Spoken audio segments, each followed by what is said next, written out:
آج میں نے ایک چھوٹا سا کام کیا لیکن میرے لیے یہ بہت خاص تھا۔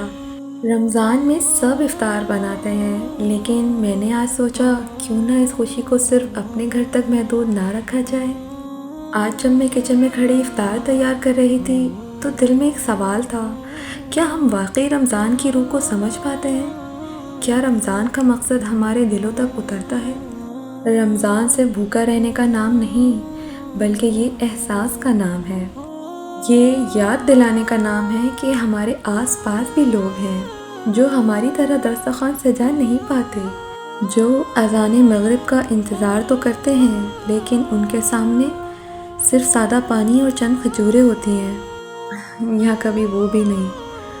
ہم اپنی نعمتوں کو معمولی سمجھتے ہیں لیکن کسی کے لیے وہ ایک دعا ہوتی ہے، ایک خواہش ہوتی ہے، ایک انتظار ہوتا ہے۔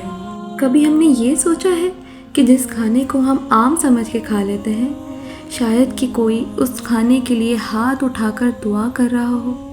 ہماری میز پر رکھی ہر پلیٹ، ہر نوالا اور ہر گھونٹ پانی کا اللہ کی ایک خاص نعمت ہے۔ جب ماہ رمضان آتا ہے تو یہ احساس دلانے کے لیے آتا ہے کہ ہر ایک کے حالات ایک جیسے نہیں ہوتے۔ کچھ بچے دسترخوان کے ارد گرد بیٹھ کر انتظار کرتے ہیں تو کچھ بچے اپنی ماں کا چہرہ دیکھتے ہیں کہ شاید دروازے پہ دستک ہو اور کچھ کھانے کو آ جائے۔ اس سوچ نے مجھے اندر سے جھنجھوڑا، تو سوچا کیوں نہ آج ان گھروں میں بھی افطاری تقسیم کی جائے۔ اسی لیے میں نے فیصلہ کیا کہ میرے گھر افطار صرف ہمارے لیے نہیں ہوگی، کہ شاید میرے ہاتھوں سے بنایا یہ کھانا کسی کی خوشی کا سبب بن جائے، کسی کی ماں کی دعا بن جائے، کسی بچے کی مسکراہٹ بن جائے۔ رمضان ہمیں یہی تو سکھاتا ہے نا، کہ ہم صرف اپنی بھوک محسوس نہ کریں بلکہ دوسروں کی ضرورت بھی محسوس کریں۔ آج میں نے رمضان کا مقصد محسوس کیا۔ آج میں نے محسوس کر لیا کہ رمضان ہمیں کیا سکھانے آتا ہے۔ رمضان ہمارے دل کو وسعت دینے آتا ہے۔ جب ہمارے دسترخوان پر ہمارے لیے وسعت ہے تو ہمارے دلوں میں دوسروں کے لیے وسعت کیوں نہیں؟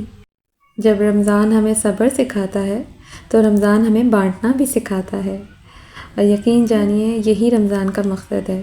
جہاں ہم روزہ رکھتے ہیں، قیام اللیل کرتے ہیں، تو کیوں نہ ہم دوسروں کا خیال بھی رکھیں۔ یہی تو مقصد ہے زندگی کا۔ آج ہم سب یہ دل سے ارادہ کرتے ہیں کہ ہم اپنے دسترخوان میں سے کچھ وسعت دے کر ان غریب بچوں کے لیے، ان بھوکی ماؤں کے لیے ضرور حصہ نکالیں گے۔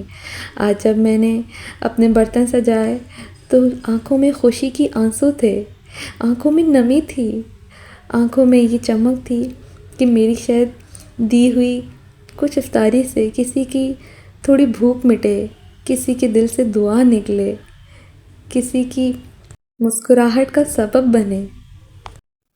جب میں نے دروازہ کھٹکھٹایا اور افطار پیش کیا تو وہ منظر میں آنکھوں سے بھلا نہیں سکتی۔ اس بچے کی آنکھوں میں وہ خوشی کی چمک، وہ دل میں خوشی کی لہر میں کبھی بھلا نہیں سکوں گی۔ اس لمحے مجھے احساس ہوا کہ اصل خوشی کھانے میں نہیں بلکہ بانٹنے میں ہے۔